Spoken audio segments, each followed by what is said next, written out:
What were you like as a child? Were you a big kid? I think I've always been a fairly big kid. I was actually a national champion swimmer when I was a child, so I've always been very athletic and very into sports. Right, so is there a eureka moment where you think, do you know what, I want to be the strongest man in the world?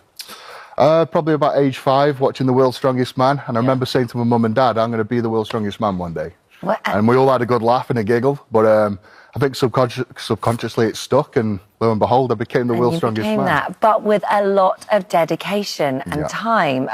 And to be able to do that, I mean, how often do you have to train? What sort of things do you have to eat? People don't really fathom what you have to do to be a professional strongman. I'm training 4 hours a day, but then there's the physio, stretching, hot cold treatments, hyperbaric treatments, all the eating, all that. I've got to eat 12,500 calories a day. It is more than a full-time job. What does that look like? I mean, what do you have for breakfast?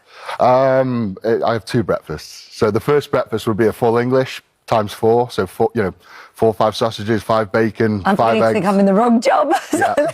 It sounds great. A career in bodybuilding. It sounds great, but it really isn't. Yeah, I can't wait to see you looking like that. Because the thing is, you have to put that food, that amount, it's not good for you. No, you shouldn't consume that amount of calories unless you burn it off and you turn it into what you're turning it into.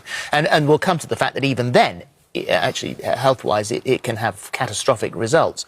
But what is it about? Because we see people walking around who are muscly.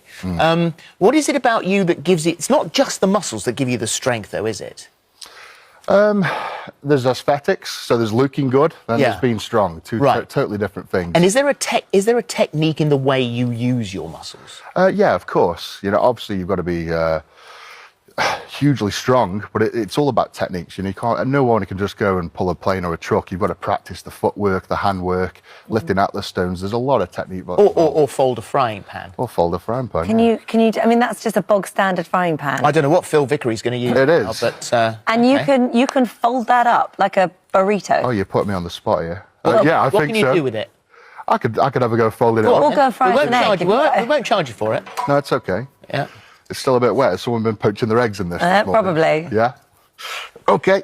Well, do you want to give that a tap just to make sure everyone's real? Yeah. Well, it's there our we go. pan. We know it's real. Right. Okay. I'll give it a go.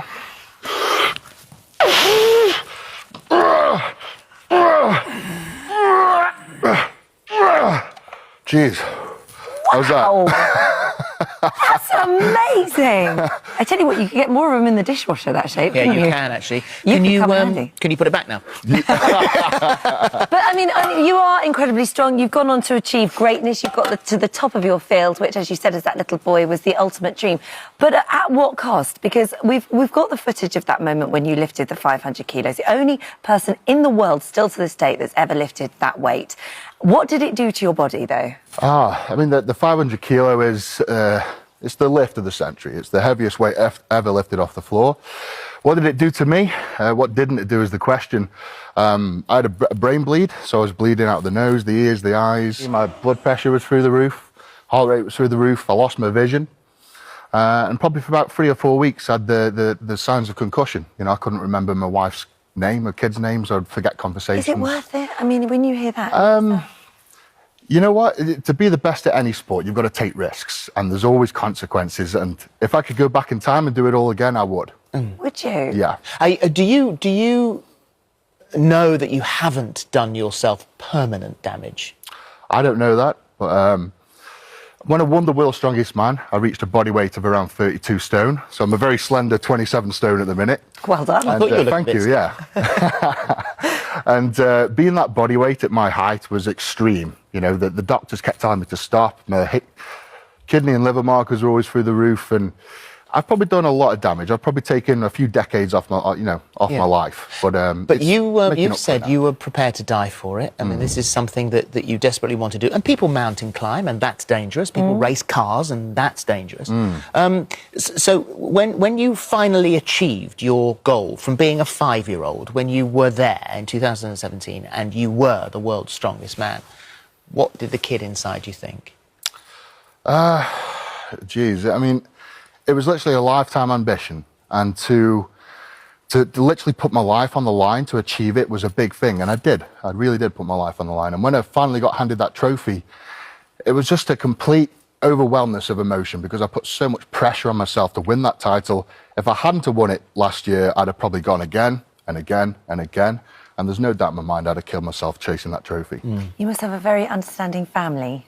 Very understanding. I've got a gorgeous wife and kids at home. Yeah. And obviously the wife went through hell by my side. You know, she's basically been a single parent because I've been training that much. I'd probably spend an hour, 2 hours a week with my family. So for the last 2 years of my career, I didn't have a family life or a social life. So I've had a very understanding family around. Yeah.